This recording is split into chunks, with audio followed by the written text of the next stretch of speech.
Bom, passamos aí as apresentações. Então, hoje, o que que a gente vai conversar nessa aula? A gente vai entender um pouco as propriedades elásticas do sistema respiratório, as propriedades elásticas do pulmão e da caixa torácica. Então, uma vez que a gente sabe que existem comportamentos diferentes do nosso tecido pulmonar e da nossa caixa torácica, são coisas completamente diferentes e que a gente vai conseguir entender. Entender a curva pressão-volume, essa relação da curva de pressão e volume dos pulmões e da caixa torácica, para a gente poder, aí sim, entrar na questão da mecânica respiratória. Entender aí essa mecânica respiratória. Para depois a gente falar da complacência e da resistência. Pensar aí na questão da ventilação, então a definição, passar por esses volumes e capacidades. Pensar na questão da ventilação alveolar, que é isso que a gente tem que se preocupar quando a gente pensa no paciente, quando ele está hipoventilando, normoventilando ou hiperventilando. Então, nem sempre a gente tem que pensar que o ar está entrando e saindo, mas esse ar está conseguindo chegar lá no alvéolo, que a gente vai conseguir ver, às vezes, pensando em estratégias de ventilação, nem sempre aumentar a frequência respiratória desse paciente, ou se ele está com uma frequência respiratória aumentada demais, mas que esse ar não está dando tempo e ou não tem volume suficiente para chegar lá no alvéolo, ele não está hiperventilando. Então, não é porque o paciente, às vezes, está taquipneico demais, mas se ele não tem um volume suficiente para chegar no alvéolo, ele não vai hiperventilar, ok? Então, a gente vai trazer aí um esquema que vai facilitar a compreensão de vocês. E as diferenças regionais de ventilação, ok?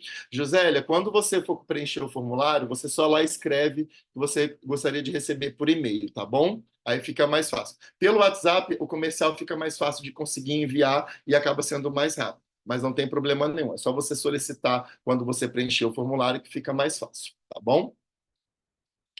Bom, então vamos começar aí para a parte do conteúdo da aula. A gente tem que entender das propriedades, quando a gente fala de propriedades elásticas do sistema respiratório, nós temos que começar realmente pelo começo, entender essa definição de elasticidade. Então, porque, não, esse tecido que vocês estão vendo aqui, eu coloquei exatamente um vídeo de um elástico mesmo, onde esse tecido que vocês estão vendo, uma vez que, quando aplicado uma força sobre ele, qual força que está sendo feita aqui? A força do afastamento da mão desse indivíduo. Então, ele está aplicando uma força sobre esse tecido. E quando ele aplica essa força, esse tecido ele está tendo uma capacidade de fazer o quê? De alterar o seu comprimento, de alterar a sua forma, e uma vez, quando é retirada essa força, ou essa pressão, ele consegue retornar ao seu posicionamento inicial. Então, elasticidade acaba sendo definida como uma propriedade da matéria, onde, quando você aplica uma força, aquele tecido ele vai ter capacidade de fazer o quê? De se distender, e quando você para de aplicar aquela força, ele vai retornar ao seu volume inicial. Então, quando a gente pensa lá na ventilação mecânica, quando você está colocando um fluxo para dentro do pulmão do paciente, de certa forma, você está gerando ali um volume. Esse volume é uma força que está fazendo com que está entrando esse ar para dentro do pulmão, fazendo com que... Adriele, o link é no final do curso, tá bom? Do certificado. Agora a gente vai ter toda a aula, o certificado vai ser para o final. Então, aqui, o que, que acontece? A gente consegue, de certa forma,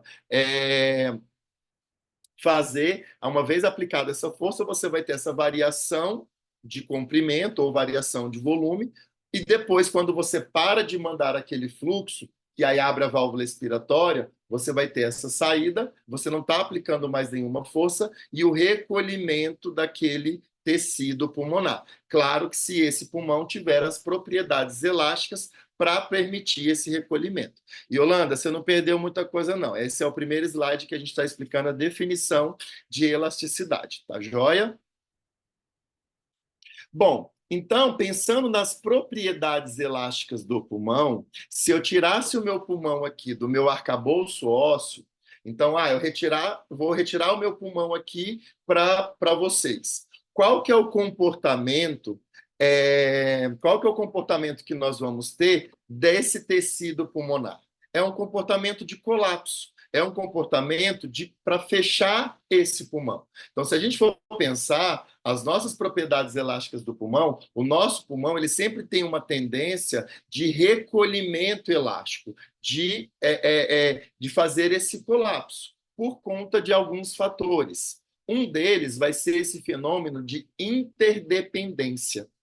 O que é esse fenômeno de interdependência? Eu trouxe um slide para vocês com um videozinho assim meio, parece que é psicodélico, mas não. Mas se a gente for ver, nesse vídeo que eu trouxe para vocês, todos os pontos aqui, eles estão sendo o quê? Interligados. Então, por quê? No nosso tecido pulmonar, a gente tem ali essa conexão das fibras elásticas, das fibras colágenas. Então, todo esse parênquima pulmonar, ele consegue permitir um posicionamento, uma arquitetura entre essas conexões, é como se fosse uma conexão entre elas, como se fosse aquela redinha quando você vai lá no mercado e compra um vinho, ou quando você vai lá na feira comprar um saco de laranja, aquele saco de laranja não tem aquela redinha que parece uma telinha? Aquela telinha de saco de laranja, se você puxa ela de um lado, ela se deforma, mas ela também acaba tracionando. Então, porque ela existe uma conexão entre toda aquela arquitetura, daquela conexão entre aqueles fios que estão formando ali aquela rede é, de interdependência. Então, um dos fatores que a gente tem que permite que tende a esse colapso pulmonar é essa junção das fibras colágenas, elásticas, que faz com que a gente tenha ali essa arquitetura com essa característica de interdependência mesmo, ok? Agora, um dos principais responsáveis em pensar na tensão na propriedade elástica de recolhimento, que a gente fala que é o nosso grande vilão, vamos dizer assim, é a nossa tensão superficial do líquido. Eu trouxe um vídeo para vocês aqui no fundo do slide, justamente que é o quê? Essa questão da presença de um líquido. Então, aqui as moléculas de água, elas sempre tendem a ficar mais próximas. Então, por exemplo, se eu pego aqui na minha própria garrafa de água, ó, quando eu mostro aqui para vocês, ó, olha aqui essa gota, ó, por que ela não cai? Ou quando você fecha a torneira, por que fica aquela gota, Naira? Que é como se realmente ela fica ali em cima da torneira e ela não cai. Ou quando você tem ali aquela água na pia, ela sempre tende a ficar mais próximas, elas vão formando gotas. Por quê? Nós temos, de certa forma, essa força de atração entre essas moléculas de água. Então, elas sempre tendem a ficar mais próximas. E isso faz com que, imagina quando você tem um paciente com Covid, ou um paciente onde você tem ali um aumento, um extravasamento de líquido do intestício para dentro do alvéolo. Esse líquido dentro do alvéolo, ele vai fazer o quê? Vai exercer uma força de, de, de, de, de, de retração mesmo, eles vão estar próximos, fazendo com que você não consegue, de certa forma, assim, você aumenta essa tensão superficial. Você tende a fechar esses alvéolos. Se você fecha esses alvéolos, você colapsa esses alvéolos e você acaba diminuindo a sua área para fazer a troca gasosa. Por isso que esses pacientes com congestão pulmonar, ele acaba gerando o quê? Uma diminuição de troca gasosa, porque ele perde uma área para fazer a troca gasosa. Imagina você ter uma quadra de tênis, se todos os seus alvéolos estivessem abertos, e eles começam a fechar por conta da presença de líquido ali dentro. Isso faz com que você tenha uma quadra de tênis e que ela pode virar uma mesa de ping-pong, uma menor área de troca, então, consequentemente, você vai ter um prejuízo nessa troca gasosa. Então, a tensão superficial do líquido nada mais é do que, ó, a gente tem ali quando você tem esse líquido dentro do alvéolo, fazendo com que você aumenta essa força de colapso. E se a gente for pensar também, pessoal, os nossos alvéolos, eles têm o mesmo tamanho. Ou a gente tem alvéolos maiores, alvéolos menores. Então, os nossos alvéolos, eles possuem comportamentos, tamanhos diferentes. Então, se a gente for pensar, imagina se você tivesse aqui, Naira, 10 moléculas de água. E aqui você também tem 10 moléculas de água. Naquele alvéolo que ele é menor, essas 10 moléculas de água, elas estarão o quê? Mais próximas. Consequentemente, se ela está mais próxima, eu quero ficar cada vez mais próximo da minha molécula de água que está do meu lado. Então, se a gente for pensar, o comportamento da tensão superficial nos alvéolos menores, eles acabam tendo uma tensão superficial maior do que os alvéolos maiores, porque as moléculas de água estão mais próximas. Então, se a gente fosse pensar só em questão do tamanho do alvéolo, a gente sabe que nós temos uma ventilação colateral, uma comunicação entre alvéolos e bronquíolos respiratórios. Então, se a gente for pensar lá, quando a gente lembra na anatomia, os poros de Kohn é a comunicação de alvéolos com alvéolos. Os canais de Lambert é a comunicação de alvéolos com bronquíolos. E os canais de Marte é a conexão de bronquíolos com bronquíolos. Então, se você tivesse aqui uma comunicação entre os alvéolos, Naira, você não concorda que aquele alvéolo que tem uma maior tensão superficial, ele tenderia ao colapso, e todo o ar que estava aqui dentro, ele passaria para onde? Para o alvéolo de menor tensão superficial. Entendeu?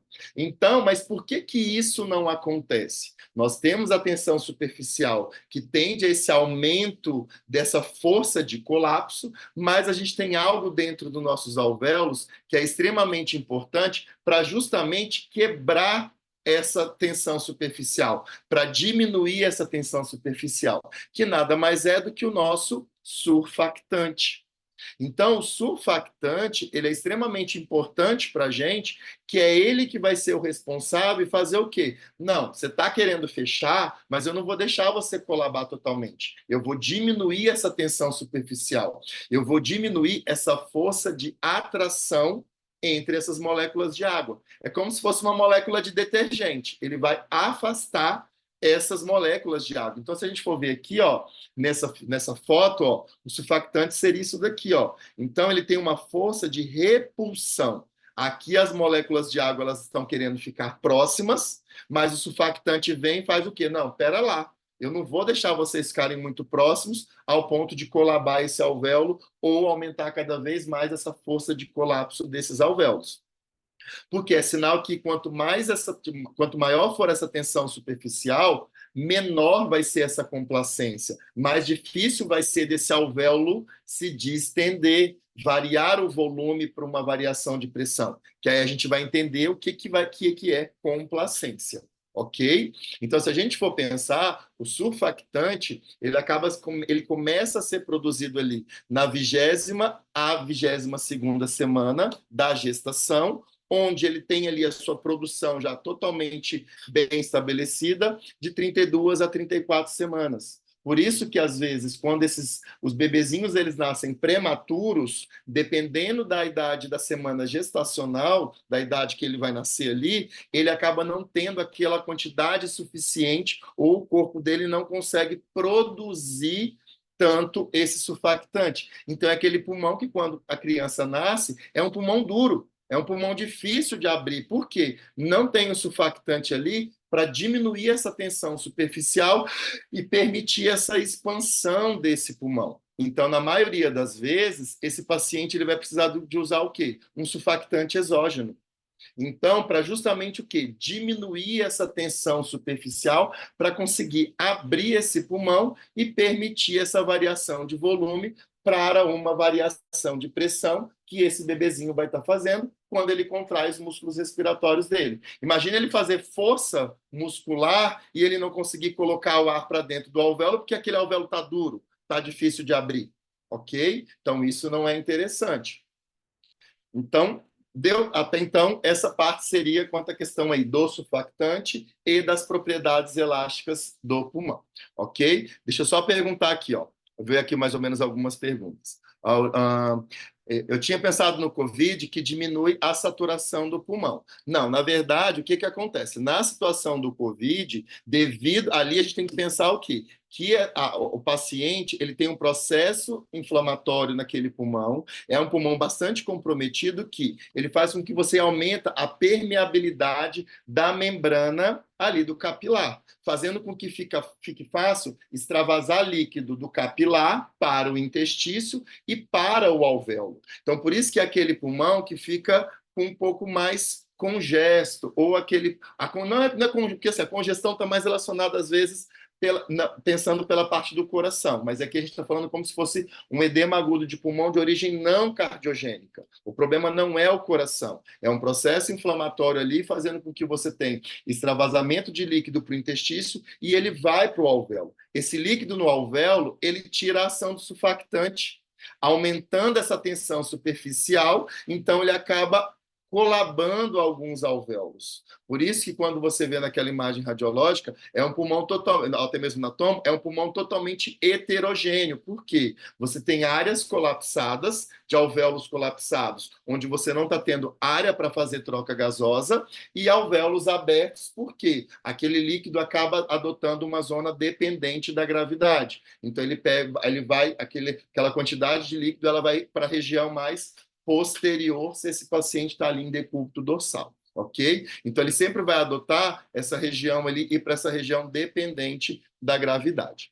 Claro, se você altera a troca gasosa, se você tem uma menor área para fazer a troca gasosa, menor quantidade de oxigênio dentro do capilar pulmonar, dentro do sangue arterial, então, consequentemente, você vai ter um prejuízo nessa oferta de oxigênio para os tecidos. Aí, por isso que você tem uma queda dessa saturação também. Uma vez colapsados os alvéolos, eles podem voltar, professor Josélia? É exatamente isso que a gente faz quando a gente institui uma pressão positiva. O intuito de você colocar uma pressão positiva naquele primeiro momento é justamente fazer o quê? Quando você pressuriza, você coloca uma pressão acima da atmosférica e consegue manter, porque assim, o que abre o alvéolo vai ser a pressão inspiratória, mas o que vai manter aquele alvéolo aberto é a pressão positiva expiratória.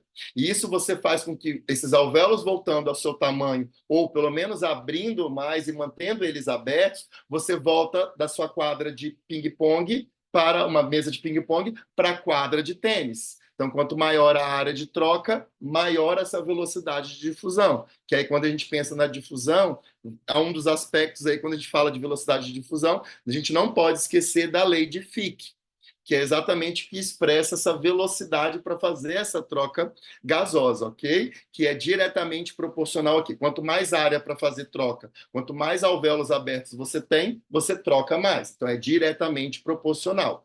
Também é diretamente proporcional ao gradiente de solubilidade daquele gás. Então, a gente sabe que o CO2 é 20 vezes mais solúvel do que o oxigênio. E também é diretamente proporcional à variação do gradiente de pressão daquele gás. Então, da onde tem mais para onde tem menos. E inversamente proporcional à espessura. Então, por isso que se você tem ali, às vezes, líquido no intestício, você está afastando o capilar do alvéolo, porque é uma barreira alvéolo-capilar. Ela tem que estar o mais próxima possível para permitir uma melhor troca gasosa. Se você tem um aumento dessa espessura, você também vai ter uma diminuição da troca gasosa. Por isso que é inversamente proporcional. Professor, a questão do líquido não seria aumentar a espessura do alvéolo, dificultando a difusão? Mateus, as duas coisas. Mataus, as duas coisas. Então, quando você tem líquido no alvéolo e líquido no intestício, você aumenta a espessura. Só que a partir do momento que esse líquido ele vai para dentro do alvéolo e ele diminui, tira a ação do surfactante, você também está diminuindo a área de troca, ok? Então, são dois fatores que estão prejudicando na velocidade dessa difusão. Não é só o aumento da espessura que interfere, ok? Eles parecem esponjas, mas os alvéolos do pulmão permitem isso, a elasticidade de absorção. Na verdade, eles têm um comportamento de permitir uma certa... Ele se expande, mas ele precisa ter tecido elástico, Emily, para retornar também. Porque, por exemplo, se a gente for pensar no paciente com enfisema pulmonar, o DPOC, qual que é o principal problema dele? Ele perde essa capacidade de recolhimento elástico, porque ele perde as fibras elásticas do pulmão. Então, é aquele pulmão que abre, que é uma beleza, só que na hora de esvaziar, ele não tem esse tecido elástico para voltar para o recolhimento. Por isso que ele fica mais hiperinsuflado. Então, ele diminui essa elastância, entendeu? Então, se a gente for pensar, aquele paciente é aquele pulmão que fica fácil de encher. O problema é na hora de esvaziar, justamente por conta dessas perdas de fibras elásticas, ele não tem esse recolhimento elástico. Ele enche, que é fácil até para expandir, porque ele não vai ter essas fibras elásticas que vai impor uma certa elastância para esse pulmão, ok? Deixa eu ver se tem mais perguntas aqui.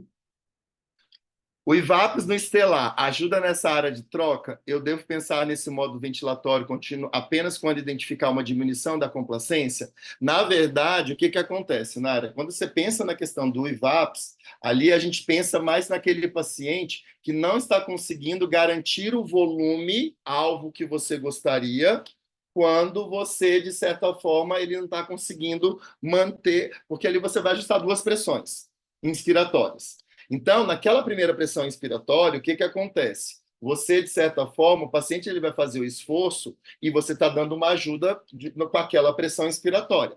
Se ele não consegue, de certa forma, garantir um volume-alvo que você programa, vai entrar aquela segunda pressão para atingir aquele volume que você, de certa forma, gostaria. Então, essas modalidades, às vezes, é interessante para aquele paciente que está tendo labilidade de volume e que ele não consegue garantir um volume constante, podendo ter uma interferência na ventilação alveolar dele. Porque imagina você sair da casa dele e, às vezes, aquela pressão inspiratória que você ajustou não está sendo suficiente, junto com o esforço que ele está fazendo, em garantir uma boa ventilação. Entendeu? Então, aí, nesse caso, você, de certa forma, vai auxiliar com essa segunda pressão, ok? O VAPS vai trabalhar diretamente com a ventilação alveolar, ajudando a troca gasosa, exatamente o que o Ricardo escreveu aqui. Falou de home care, falou dessas modalidades. Ricardo aqui é especialista nessa área aí, que também é professor nosso dentro dessa área do atendimento domiciliar, referência nesse assunto aí, tá bom? Então é bom porque vai poder nos ajudar aqui também. Na preparação de bariátrica, paciente asmático, respirão realmente é bom? Já é de protocolo o seu uso? Cara, isso aí a gente pode discutir em um outro momento, que aí a gente vai falar mais de técnicas e recursos mesmo. Agora vai ser voltado primeiro só para a parte da fisiologia. Mas aí depois, ao final da aula, a gente pode discutir sem problema nenhum, tá joia? Mas é só para a gente não perder o fio aqui do raciocínio relacionado à fisiologia. Então, quando a gente fala de complacência, então, se a gente entende aí a questão desse comportamento do pulmão de recolhimento, e falamos de elasticidade, é importante a gente entender o que é complacência. É muito comum vocês confundirem complacência com elasticidade. E não, a elasticidade ela está envolvida dentro da complacência. Então, um pulmão, se ele é mais elástico ou ele é menos elástico, ele vai ter um comportamento de complacências diferentes. Mas complacência não é elasticidade, ok? Então, complacência, na verdade, é interessante para fazer o quê? A definição de complacência é variação de volume para variação de pressão. Alberto, isso facilita a compreensão? Nem sempre. Entenda o seguinte, vamos imaginar aqui, nós temos dois pacientes aqui. Os dois pacientes, eu vou colocar uma pressão, uma força naquele pulmão de 10 centímetros de água, ok? Então, vamos imaginar aqui, ó, Naira, que eu coloquei 10 centímetros de água nesse pulmão e nesse pulmão. Observa que a força que eu estou colocando está sendo a mesma. de 10 centímetros de água. Mas o comportamento de quantidade de ar que vai entrar nesse pulmão está sendo completamente diferente nos 3 pulmões. Quando eu coloco 10 centímetros de água nesse pulmão aqui, ó, a gente consegue colocar 800 ml, porque aqui nós estamos falando no gráfico em litros. Quando no segundo pulmão, uma variação de 10 centímetros de água, então o que eu estou querendo dizer é o quê? Se é um paciente que está em ventilação mecânica, a partir daquela PIP, eu estou colocando mais 10 centímetros de água de força. No segundo pulmão, olha lá, Naira, eu consegui colocar 2 litros e 100 ml. No terceiro pulmão, eu coloquei 4 litros. Ou seja, para a mesma variação de pressão, esse aqui gerou mais volume do que esse, que gerou mais volume do que esse. Então, logo, esse aqui é mais complacente do que esse e que é mais complacente do que esse. Ok? Então, vamos pensar numa outra característica. Então, ao invés de eu falar que eu vou colocar uma determinada pressão, vamos imaginar em garantir um volume. Eu quero colocar 300 ml nesse pulmão, 300 nesse, 300 nesse. Então, eu estou mantendo o mesmo volume. Mas agora a gente vai entender o comportamento da pressão que vai ficar naquele pulmão quando eu coloquei aquele mesmo volume de 300. Então, se eu coloco um volume aqui de 300 ml, nesse primeiro pulmão aqui, ó, não variou quase nada de pressão. No outro pulmão aqui, 300 ml, ó, já variou 2,5 centímetros de água. No terceiro, ó, com mesmos 300 ml, ó, ele já variou quase 7 centímetros. Ou seja, para o mesmo volume, eu estou tendo valores de pressões diferentes. Então, esse pulmão, onde você coloca um volume, Naira, e a pressão dele fica muito mais alta, a pressão de platô, que significa a mesma coisa que a pressão alveolar, ali, aquele pulmão, ele tem uma menor complacência do que aquele que você coloca um volume e a pressão de platô dele fica mais baixa. Porque é sinal que aquele pulmão consegue acomodar melhor aquele ar que você colocou. Por isso que complacência, a gente sempre tem que pensar em variação de volume para variação de pressão. Eu coloquei um volume, deixa eu ver quanto que vai ficar minha pressão de platô. Ou eu coloquei a determinada pressão lá, o quanto que eu vou variar de volume. Se eu estou colocando pressão, estou colocando mais pressão e está tendo menos volume, é sinal que aquele pulmão tem uma menor complacência. É um pulmão mais duro, é um pulmão que está precisando de mais pressão para poder abrir, que é o caso desses pacientes, em alguns casos do COVID, que a gente viu que no COVID nem todos os pacientes tinham essa alteração de elastância. Então, tinha pacientes que apresentavam uma complacência muito reduzida e tinha o paciente que apresentava uma complacência dentro da normalidade também. Ok? Que aí são os perfis H, perfis L, mas pensando que o paciente, quando ele tem líquido dentro do alvéolo, se ele tira a ação do surfactante ali, consequentemente, aquele alvéolo vai ficar mais duro. Então, você vai estar diminuindo a complacência desse pulmão. Então, você vai precisar, às vezes, colocar mais pressão para conseguir gerar aquele volume. Ok? Deu para entender essa questão aí da complacência, variação de volume para variação de pressão, ok? Uma pressão positiva aplicada na VNI pode auxiliar nesse descolapso? Sim, sim, Maria. Na verdade, você coloca a VNI justamente para isso. A pressão positiva ali, naquele intuito, está exatamente pensando aí nessa situação de pressurizar, de abrir esse alvéolo e diminuir essa tensão superficial, porque vai ficar mais fácil de você permitir a ventilação. Porque uma coisa é quando você abre, o que é ventilação? Entrada e saída de ar para dentro dos pulmões. Então, aquele pulmão muito duro, a ventilação dele pode estar muito comprometida, porque a complacência dele está muito reduzida. Ok? Bom, E pensando nas propriedades elásticas da caixa torácica, porque agora o tempo inteiro a gente está falando muito do quê? Do pulmão, do pulmão, do pulmão, do pulmão, mas a gente entende que também nós temos as propriedades elásticas da caixa torácica. Um tórax muito rígido ou um tórax que também diminui essa expansibilidade, ela também pode interferir na mecânica respiratória do paciente. Então, quando a gente pensa nesse arcabouço ósseo do tórax, que é formado pelas vértebras torácicas, pelos arcos costais, pelo externo e pelas cartilagens costais, se eu tirasse só o meu esqueletinho aqui, só o meu arcabouço ósseo, qual que é o comportamento que a gente tem da caixa torácica? É um comportamento de expansão. Então, se a gente for pensar, o pulmão ele tem um comportamento de recolhimento e a caixa torácica ele tem um comportamento para expansão para abertura desse gradil costal.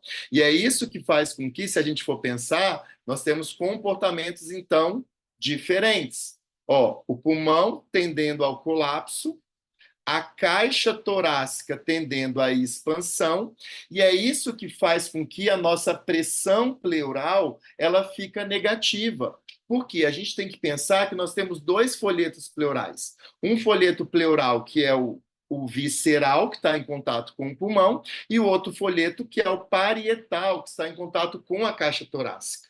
Então, quanto maior a distância entre esses folhetos, mais negativo vai estar essa pressão pleural. Então, o nosso comportamento de pressão dentro da CRF, ali na quantidade de ar que fica no pulmão após uma expiração tranquila, a nossa pressão pleural ali ela está negativa, por quê? Devido a esse comportamento, o equilíbrio entre essas forças, do pulmão em querer fechar e da caixa torácica em querer expandir. Ok? Então, se a gente for pensar, são comportamentos diferentes. E pensando em diferentes volumes pulmonares, olha aqui, ó. Observa nesse segundo pulmão aqui, pessoal. Olha o tamanho da setinha do pulmão em fechar. Não está no mesmo tamanho da força da caixa torácica em expandir? É muito comum vocês verem esse gráfico aqui no livro do West, de fisiologia, e aí vocês olham e falam assim, meu, não entendo nada.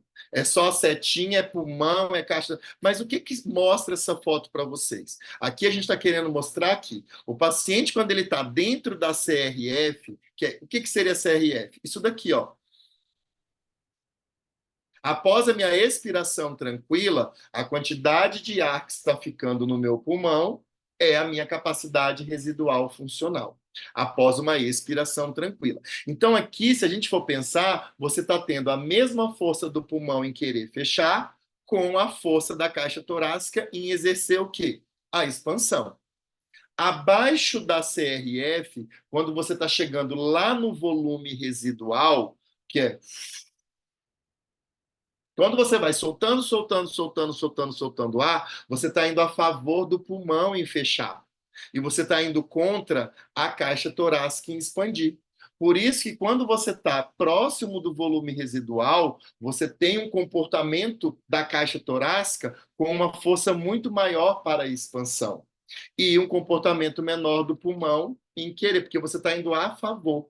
Alberto, isso para mim é importante? É porque quando você faz a manuvacometria do seu paciente, a PI Max, a partir do volume residual, você tem que pensar que aquele valor que está sendo apresentado ali da PI Max é é representado pela força dos músculos inspiratórios, mais essa propriedade elástica da caixa torácica em também querer expandir. Então, aquele valor ali que é dado da PI Max, a partir do volume residual, ela é um valor maior quando você faz a partir da CRF. Porque quando você está aqui a partir da CRF, meio que você está tentando anular essa força essa diferença aqui, ó, dessa quantidade dessa setinha para essa daqui. Ok? Então, por isso que quando você faz a manuvacometria, você precisa deixar descrito da onde que você está usando a referência. É a partir da CRF ou a partir do volume residual? Porque se você faz a partir da CRF e o seu outro colega faz a partir do volume residual, esse valor ele vai apresentar maior. E aí você vai achar que a força muscular inspiratória desse paciente melhorou. Só que, na verdade, você está partindo de posições diferentes. Ok? Então, isso é importante a gente saber. Quando você vai para dentro do capacidade do volume de reserva inspiratório aqui, ó, você está indo a favor de quem? Da expansão da caixa torácica. Então, observa que a caixa torácica vai perdendo força de expansão, só que o pulmão vai tendo o quê? Uma maior força de recolhimento elástico, por conta dessas fibras elásticas que esse parênquima pulmonar tem. Quando você chega a partir de 75% da capacidade inspiratória, aí você passa a ter tanto o pulmão quanto a caixa torácica tendendo ao fechamento, ao recolhimento dessa caixa torácica e do pulmão. Isso também é importante quando você faz a PE max, a pressão expiratória máxima na manuvacometria. Por quê? Quando você faz a partir da capacidade pulmonar total, aquele valor ali está sendo representado pelos músculos expiratórios, mais as propriedades elásticas da caixa torácica e do pulmão, em querer recolher, porque você está partindo próximo da capacidade, você partiu da capacidade pulmonar total. Então, parece que às vezes a gente olha isso daqui, mas não pensa na aplicabilidade. E aqui a gente precisa exatamente mostrar a importância de entender isso daqui. Porque no nosso dia a dia a gente vai usar isso daí. E a gente precisa desse conhecimento, dessa fisiologia, para a gente poder aplicar nos nossos métodos de avaliação e de tratamento para os nossos pacientes. Então, se a gente for pensar, pacientes que também podem apresentar aí uma alteração de elasticidade da caixa torácica, por exemplo, o paciente ele pode ter um pulmão ótimo, mas e se é aquele paciente que tem uma cifescoliose? Se é um paciente que tem uma anquilose vertebral, se são pacientes que têm mamas extremamente volumosas, se são pacientes obesos, isso tudo, de certa forma, diminui você aumenta essa força, essa dificuldade da caixa torácica em expandir. Por isso que, na maioria das vezes, pacientes obesos, mórbidos, que têm apneia do sono, eles não vão fazer uso de CPAP. Eles vão fazer uso de BIPAP, porque, além daquela apneia do sono, daquela obstrução mecânica, ele também precisa de de uma ajuda ventilatória, de também uma ajuda para colocar o ar dentro desse pulmão, por conta que todo aquele tecido adiposo diminui a expansibilidade, o que vai diminuir a ventilação desse paciente. Diminuindo essa ventilação alveolar, você vai ter ali características ali de hipoventilação associado com retenção de CO2, ok? Então, a gente também tem que pensar não só no pulmão. Quem já foi atender, às vezes, um paciente, por exemplo, na terapia intensiva, é muito comum o uso do fentanil, que é um tipo de sedação usado na terapia intensiva, e em alguns pacientes, dependendo da dose do fentanil, ele causa rigidez de caixa torácica. Então, às vezes, é aquele paciente que está lá sendo ventilado e, do nada, parece que ele faz um broncoespasmo, mas, na verdade, não é a via aérea que fechou. É o tórax que ficou rígido devido àquela interação medicamentosa, fazendo com que ele tenha ali a rigidez de caixa torácica, dificultando a entrada de ar ali e essa expansibilidade. Então, é importante a gente entender isso. Não achar que a ventilação está relacionada a só ter um pulmão bom. Não, mas a gente também tem que pensar nessas propriedades da caixa torácica também, ok? Bom, falamos de complacência, que é a variação de volume para variação de pressão, mas agora a gente vai falar da resistência. Porque uma coisa é, quando a gente fala de complacência, pessoal, a gente está falando do alvéolo. A capacidade desse alvéolo que ele tem de acomodar aquele ar, quando a gente fala da complacência estática. Agora, quando a gente está falando da resistência, é essa limitação ou é o trajeto que esse ar vai ter que passar do trato respiratório superior até chegar lá no alvéolo, ok? Então, nessa situação, a gente precisa entender que existe a resistência, então essa passagem desse ar chegando até o alvéolo, e a partir do momento que ele chegou no alvéolo, saber se esse alvéolo tem ali uma certa capacidade de acomodação. Então, esse trajeto que ele vai fazer acaba sendo a nossa sendo avaliada pela resistência. É o quanto que o nosso trato respiratório impõe de resistência à passagem desse ar até o alvéolo. E quando a gente fala de resistência, a gente fala da lei de Poiseuille ou Poiseuille, então depende aí de como as pessoas falam, que ela é representada pela fórmula de resistência é 8 nLs sobre πr a quarta. Ajudou alguma coisa quando a gente fala, a lei de Poiseuille é 8 nLs sobre πr a quarta? Para vocês adianta alguma coisa? Nem sempre. Então, ou seja, na verdade, bagunça cada vez mais. Mas se a gente for pensar, então o N significa a viscosidade, o L significa o comprimento e o R significa o raio. Π é uma constante matemática, então, só que a gente tem que lembrar que o R é elevado à quarta potência.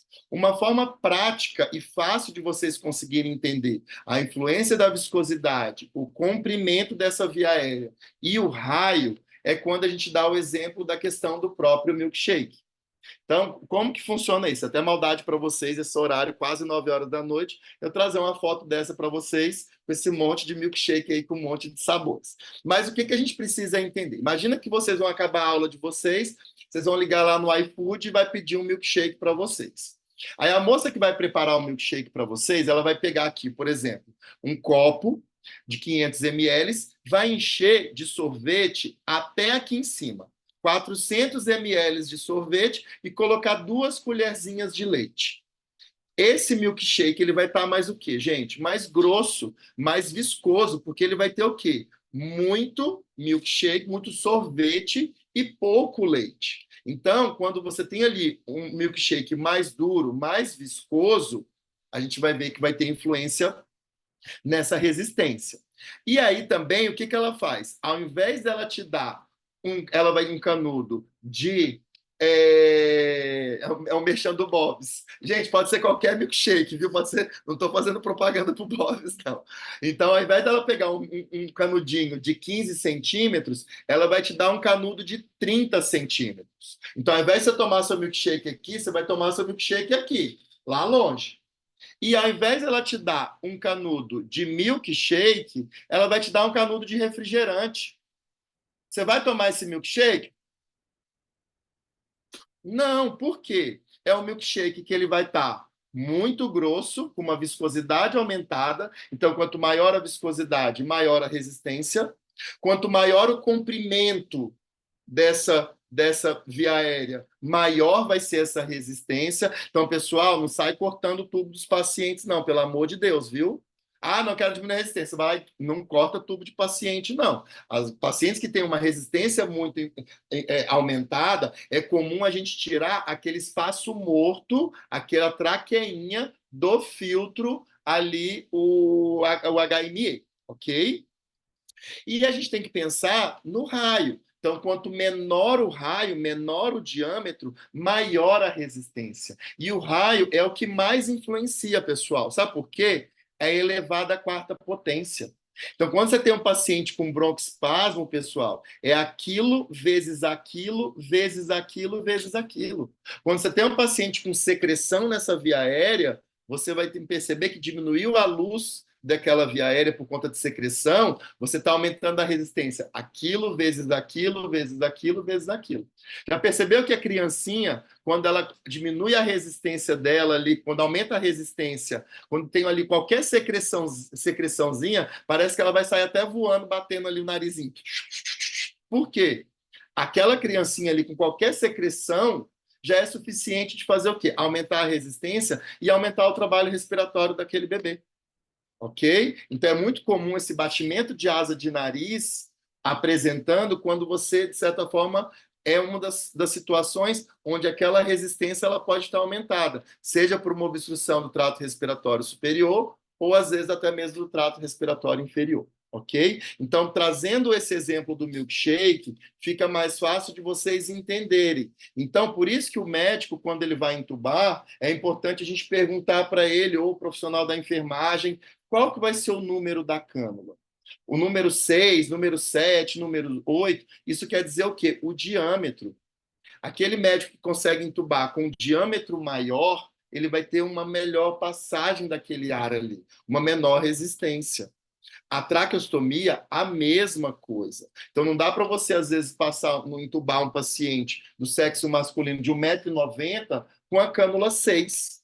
Com a cânula 6,5, ela tem um diâmetro é, bem menor e que aquele paciente é como se ele estivesse respirando com um canudo de refrigerante, comparado com o que aquela via aérea precisaria trabalhar, ok? Para você permitir aquela passagem do ar. E aí, a gente também precisa lembrar. Opa, próximo slide.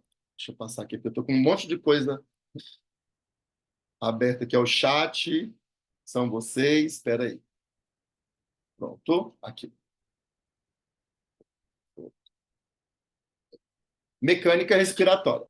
Então a gente tem que pensar assim, falou de complacência, falou de resistência, agora a gente vai entender como que é o nosso comportamento da nossa mecânica respiratória. O que faz o ar entrar para dentro do pulmão, pessoal? É muito comum a gente aprender assim, o ar ele entra dentro do pulmão e ele sai por variação de pressão. Mas quais pressões estão envolvidas para você ter essa entrada e saída de ar para dentro do pulmão?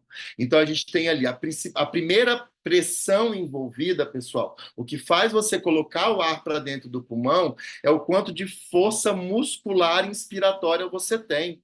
Então, a nossa ventilação, a nossa entrada de ar, ela começa, Josélia, na força que você faz para os seus músculos inspiratórios. Por quê? Quando você contrai os seus músculos inspiratórios, se eu contrair aqui, ó, é diferente de eu contrair isso daqui, ó. Por que que nesse segundo exemplo eu consegui colocar mais ar para dentro do pulmão? Porque eu coloquei o quê? Mais força muscular. Essa força muscular maior, essa maior contração muscular, permitiu o quê? Um maior movimento da minha caixa torácica.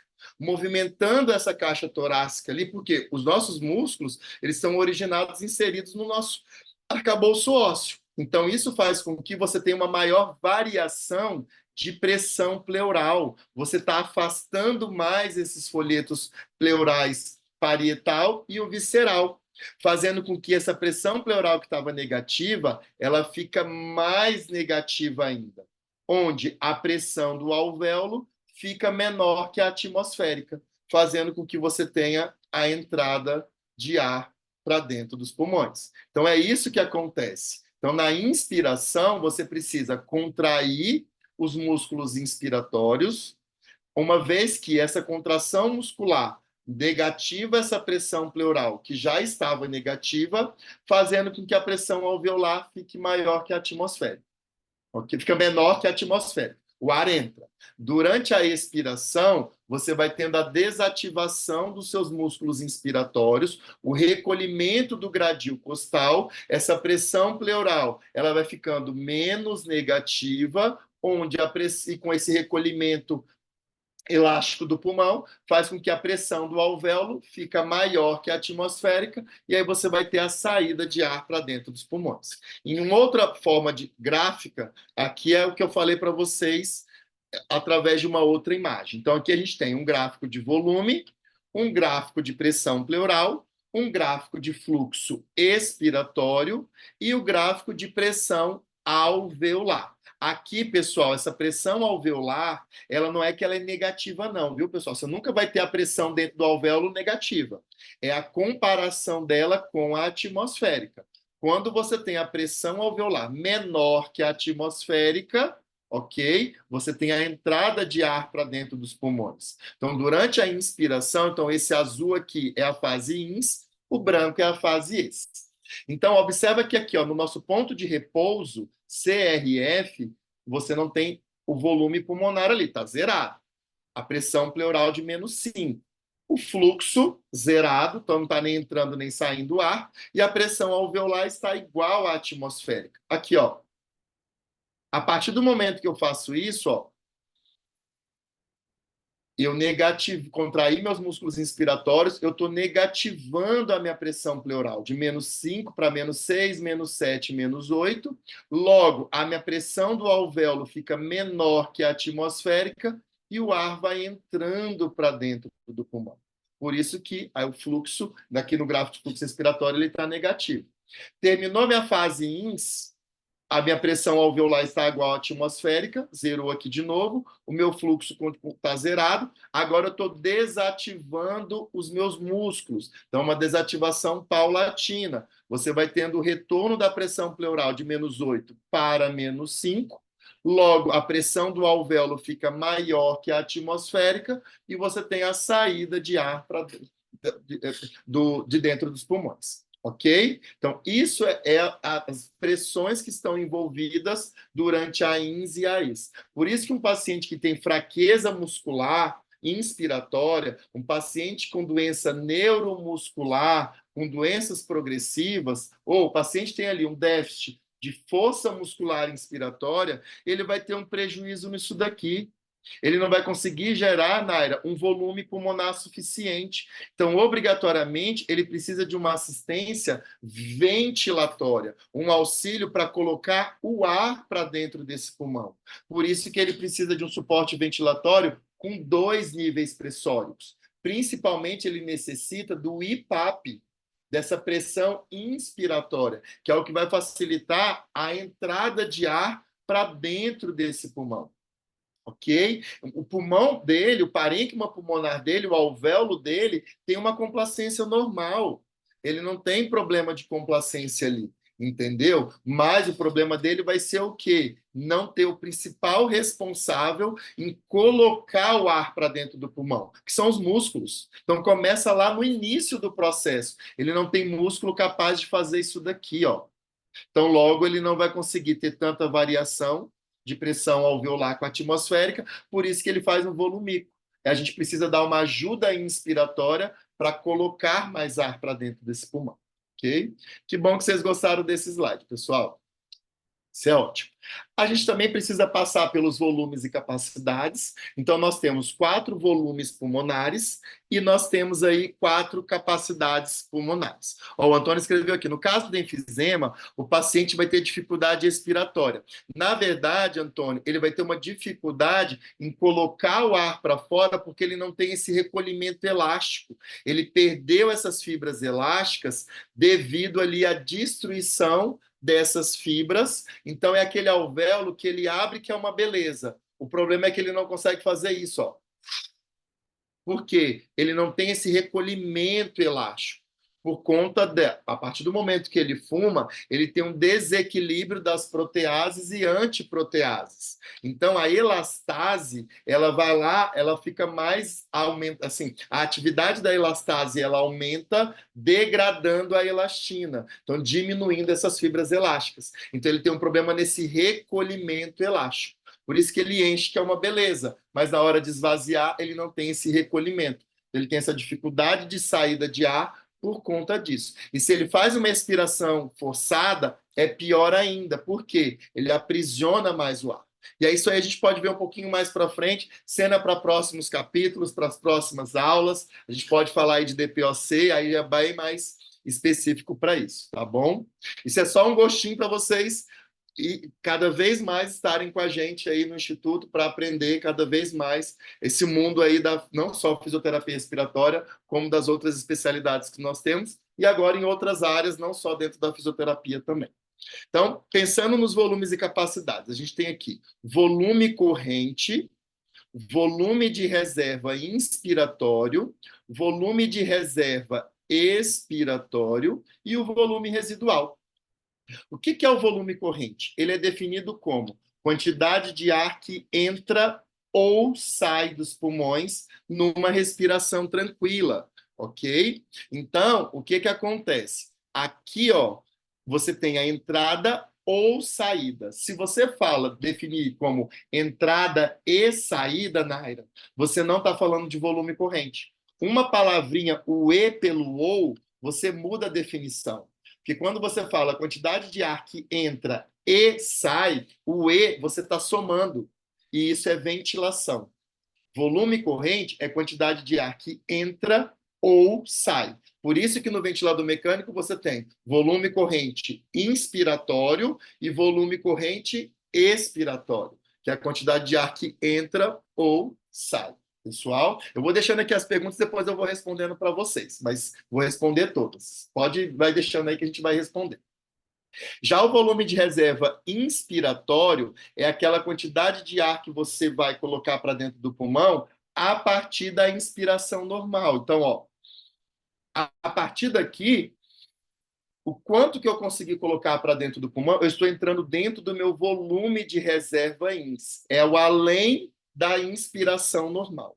O mesmo raciocínio ele vai acontecer na parte do volume de reserva expiratório, que é a quantidade de ar que a gente consegue soltar, mas a partir de uma expiração normal. Soltei o meu normal, a partir daqui, o que eu consegui soltar mais, então aqui eu preciso contrair minha musculatura acessória da expiração, que é minha musculatura abdominal, eu estou entrando dentro do meu volume de reserva expiratório. E, por fim, o volume residual é a quantidade de ar que fica no meu pulmão após uma expiração forçada. É aquele ar que eu não consigo tirar de dentro do pulmão. Então, cheguei no meu limite. Ali ainda tem uma quantidade de ar que está ficando no meu pulmão. É o que a gente chama de volume residual. Quantidade de ar que fica após a expiração forçada. Já as capacidades pulmonares, elas são definidas como capacidade inspiratória, que é o volume corrente com o volume de reserva ins. Essa capacidade inspiratória aqui, ó, é a quantidade de ar que eu consigo puxar o máximo, só que a partir da minha expiração tranquila. A partir daqui, ó, volume corrente, volume de reserva ins. Isso é a minha capacidade inspiratória. A capacidade vital é a soma desses três volumes: volume de reserva ex, volume corrente e volume de reserva ins. Que é essa capacidade que a gente avalia na prova de função pulmonar na espirometria, que é a capacidade vital ou de forma forçada ou de forma lenta, que nada mais é do que o máximo de ar que eu consigo soltar a partir de uma inspiração máxima, que é quando a gente fala o quê? Seu José, enche o peito de ar bem fundo. Agora solta forte. Solta, solta, solta, solta, solta, solta. O que você fez? Você pediu para ele puxar o máximo que ele consegue e logo em seguida ele vai soltar o máximo que ele consegue. Então ele vai passar pelo volume de reserva ins, o volume corrente e o volume de reserva ex. Você pode fazer isso de forma forçada ou de forma lenta. Então, aí essas manobras que você chama de CVF, quando for forçada, ou CVL, quando for lenta, ok? Então, isso é a capacidade vital. Já a capacidade residual funcional, olha lá, pessoal, é o volume de reserva ex com o volume residual. Opa, se eu tenho volume residual, pessoal, eu não posso falar que é o ar que está entrando e saindo. Porque vocês viram que volume residual é o ar que fica no pulmão após a expiração forçada. Então, a CRF é a quantidade de ar que fica no meu pulmão após a expiração tranquila. É isso aqui, ó. O ar que está aqui dentro do meu pulmão após a expiração tranquila é a minha CRF, bem como a minha capacidade pulmonar total, que é a soma de todos os volumes. Se tem todos, tem volume residual. Se tem volume residual, eu não posso falar que é o ar que está entrando e saindo, e sim é o ar que está ficando após a inspiração máxima. Olha lá, ó. Cheguei na minha capacidade pulmonar total. É a quantidade de ar que está ficando no pulmão após a inspiração máxima. Então, numa prova de função pulmonar simples, numa espirometria simples, quais são os volumes e capacidades que a gente não consegue mensurar? Volume residual, capacidade residual funcional e capacidade pulmonar total. Por quê? Esse volume e essas capacidades, elas incluem o volume residual ali. Então, naquela prova de função pulmonar simples, a gente só consegue mensurar a quantidade de ar que está entrando e saindo. Então, tudo que envolve volume residual, a gente não consegue avaliar. Então, isso cai muito em questão, às vezes, em prova de concurso, prova para título de especialista. Por quê? Às vezes, qual que é o volume que não é mensurado numa prova de função pulmonar simples ou numa espirometria simples? Volume residual. E logo, que é o volume estático. Entra aí a capacidade pulmonar total e a capacidade residual funcional. Ok? Ventilação. Eu já falei para vocês também que nada mais é que a definição de quantidade de ar que entra e sai. Olha lá, ó, ins e ex. Então, isso é a ventilação pulmonar. Quantidade de ar que está entrando e saindo de dentro dos pulmões numa respiração tranquila. A gente tem que pensar que o que é a ventilação alveolar, pessoal? É aquela quantidade de ar que consegue chegar naquela região para fazer a troca gasosa, ok? Mateus, o volume residual ele pode ser variável? Ele pode ser variável, sim, ok? Vai depender da característica do pulmão desse paciente. Da mesma forma também que a CRF, ela também pode ser variável. Vai variar de acordo com a característica do pulmão desse paciente. Um paciente DPOC que ele é mais hiperinsuflado, ele tem uma CRF aumentada. Aquele paciente que tem aquele colapso de alvéolo, que ele tem uma redução de complacência, como presença de líquido naquele alvéolo, reduzindo aquele volume pulmonar, ele reduz a CRF. Por isso que com a pressão positiva, um dos efeitos benéficos da pressão positiva é o quê? Melhorar essa CRF, a pressurizar esses alvéolos e aumentar a quantidade de ar que fica no pulmão após a expiração tranquila. Ok? Então, aqui, pensando em trato respiratório, a ventilação pulmonar, ela passa por tudo isso daqui, Naira. Só que quando a gente fala, meu paciente hipoventila ou hiperventila com característica de alterar ali a quantidade do CO2, nós temos que pensar que essa é a quantidade da ventilação alveolar, ok? É aquele ar que tem que chegar nessa região aqui para fazer a troca gasosa. Passando bem rápido para vocês, a gente tem que lembrar que o nosso trato respiratório inferior, ele possui 23 divisões, que é o que a gente chama de geração. Olha a nossa primeira geração aqui, ó. É a bifurcação, é a divisão da traqueia em broncofonte direito e broncofonte esquerdo. Então aqui, ó, se a gente for pensar que a nossa carina é a nossa primeira divisão, é a nossa primeira geração. Na medida com que ela vai se dividindo, então a gente tem aí a zona de condução, ela pode ser dividida em zona condutora, zona de transição, que ó, conduz e troca, e a zona respiratória propriamente dita. Então, das nossas 23 gerações, nós temos da primeira à 16ª geração, que é da traqueia aos bronquíolos terminais. Isso é a zona de condução, ok? Qual que é a função? Só conduzir.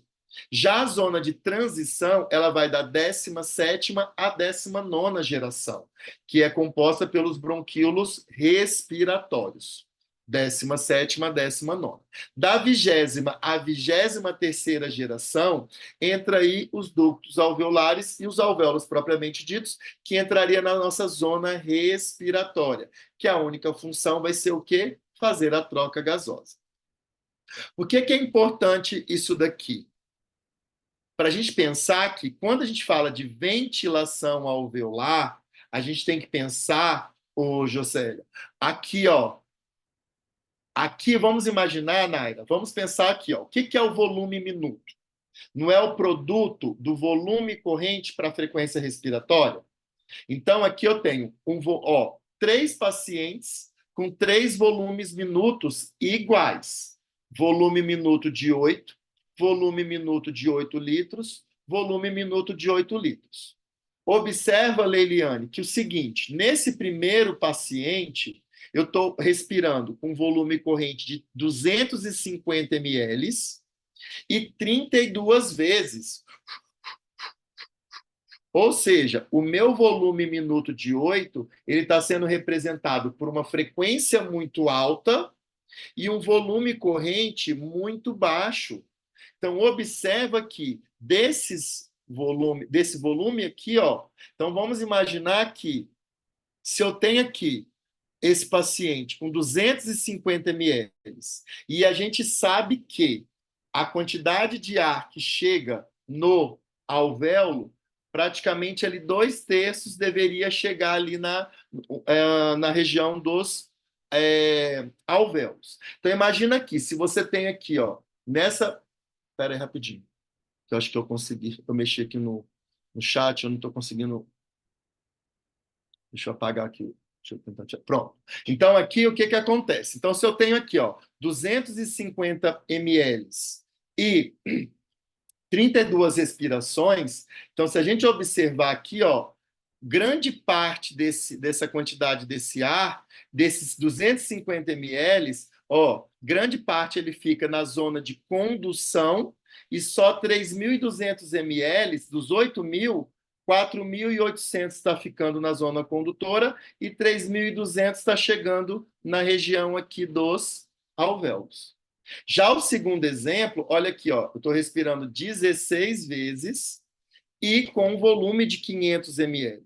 Então, eu estou dando tempo desse ar, além do volume, mas também dando tempo desse ar conseguir chegar aonde? Lá nos meus alvéolos. Então, aqui dos meus 8 litros, 1/3 está ficando aqui na minha zona de condução e os 2/3 está conseguindo chegar lá na região dos alvéolos. Então, aqui 2.400 e 5 litros e 600 chega nos alvéolos.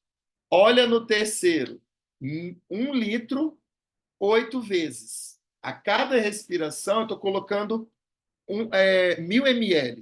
Então, além de um volume muito alto que está entrando, eu estou tendo muito tempo para esse ar chegar lá no alvéolo. Então, aqui eu estou tendo, olha lá, ó, um volume para a zona de condução de 1.200 e 6.800 está chegando nos alvéolos. Então, esse paciente aqui, ele está hiperventilando. Esse paciente aqui, ó, ele está hipoventilando. O que que eu quero mostrar isso para vocês? Que vocês aprendem muito na aula de gás o quê? Ah, para lavar CO2, aumenta a frequência. Aumenta a frequência, aumenta a frequência, aumenta a frequência. Não está errado. Mas desde que essa frequência que você aumentar, ela tenha tempo suficiente para esse ar passar pela região da zona de condução e chegar no alvéolo e um volume corrente também suficiente. Às vezes a gente via muito esses pacientes com SARA, esses pacientes no COVID, ah, não, vamos aumentar a frequência para 35, para 40, e ele está lá assim, ó. Esse ar está chegando no alvéolo, pessoal? Está dando tempo desse ar chegar? Não está. Ah, mas eu aprendi que aumentar a frequência, eu vou lavar e esse paciente está com CO2 lá nas alturas. É por conta disso. Você está tão preocupado em aumentar a sua frequência e esquece que ele não está tendo tempo suficiente desse ar chegar lá no alvéolo para fazer a troca gasosa. Ok? Então, isso é muito importante para vocês. Quando pensar em ventilação, pensa na ventilação alveolar. Eu estou tendo tempo e volume suficiente para esse ar chegar no alvéolo para fazer a troca gasosa? É isso aqui. E, por fim, mais uma judiação com vocês, né, pessoal? Isso aqui, ó, é um chocolate soufflé, viu?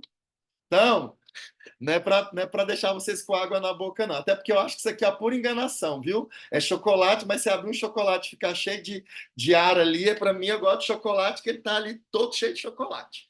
Então, aqui eu trouxe para vocês as diferenças regionais de ventilação. Aonde a gente tem uma maior ventilação? No ápice ou na base do pulmão?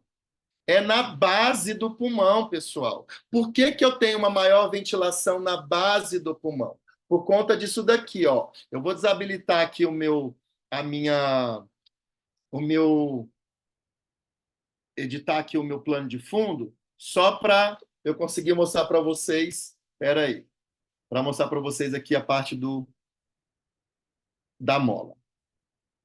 Opa, deixa eu voltar ali. Espera aí. Deixa eu tentar puxar aqui. Deixa eu desabilitar. Desfocar. Escolher plano de fundo. Só para poder. Ó, acho que agora que vocês. Deixa eu só desabilitar aqui o plano de fundo, que aí vai ficar melhor para vocês verem. Nenhum. Pronto. Então, ó, aqui a mola, o exemplo da mola é a parte mais fácil, eu acho que didática de mostrar para vocês. Então, ó, quando eu tenho a mola aqui, o que, que vocês estão percebendo? Que aqui existe uma ação da gravidade, concorda? No pulmão, a gravidade ela também está atuando aqui. Então, quando você tem a gravidade atuando sobre o pulmão, o que, que você observa aqui, Naira? Que aonde que a mola está mais afastada? Em cima ou embaixo? Em cima, por conta da ação da gravidade. Então, se aqui você tem a ação da gravidade atuando no pulmão, aqui na região do ápice, o peso do pulmão faz com que o folheto visceral fique mais afastado do folheto parietal, concorda? Por conta que o pulmão está pesando aqui, ó, e empurrando a pleura visceral. E aqui minha caixa torácica está segurando a pleura parietal. Então, observa que aqui, ó, a minha pressão pleural ela é mais negativa por conta dessa variação comparada com a base do pulmão. Ó, na base do pulmão, o que, que acontece? O peso do pulmão ali está fazendo com que o folheto visceral está mais próximo do folheto parietal, fazendo com que essa pressão pleural ela está negativa, mas ela está menos negativa comparada com o ápice. Então, quanto maior essa variação dessa pressão pleural, o ar já vai entrar e ficar lá dentro. O que vocês não podem confundir é ventilação com aeração. Ah, o soufflé é um chocolate aerado. O que, que é o aerado? Você abre ele, ele tem o quê? Já a presença de ar ali dentro. Então, no nosso ápice, os nossos alvéolos eles estão mais abertos. Eles estão maiores, mas não quer dizer que eles estão ventilados. Então, ventilação é entrada e saída de ar. Ah, eu comprei um apartamento que tem uma varanda com boa ventilação. Está entrando e saindo ar naquela varanda. Então, tem uma boa ventilação, uma boa passagem de ar. Na base, devido aos alvéolos eles estarem nos seus tamanhos menores e pelo folheto ali, a pressão pleural está menos negativa, eu permito uma maior variação de volume. E isso em condições normais. Porque a partir do momento que você passa a ter um monte de líquido aqui no pulmão, por conta da situação do Covid, esses alvéolos eles passam a ficar fechados, eles passam a ficar difíceis de expandir. Por isso que a PIP ali, a pressão positiva, tende a abrir para depois que abrir, você permitir essa ventilação. Então, se perguntarem para vocês aonde ventila mais, é a nossa base do pulmão, devido à ação da gravidade ali, fazendo com que você tenha essas diferenças de variações de valores de pressão pleural, permitindo uma maior ventilação na base. Os alvéolos no ápice eles estão mais abertos, ok? Então, por conta dessa situação aqui, ok? Então, maior ventilação na base do pulmão. Ah, e agora? E a perfusão? E a difusão?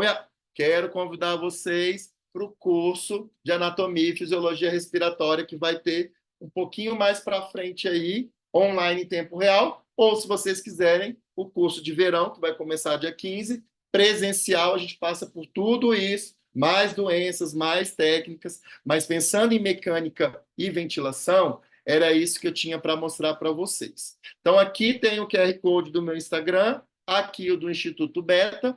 Vou fazer as dúvidas, vou ler as dúvidas aqui para vocês. Pessoal, então, segue lá o perfil, sempre vai ter aí informações, descontos, vídeos que vai facilitar aí o aprendizado de vocês, tá bom?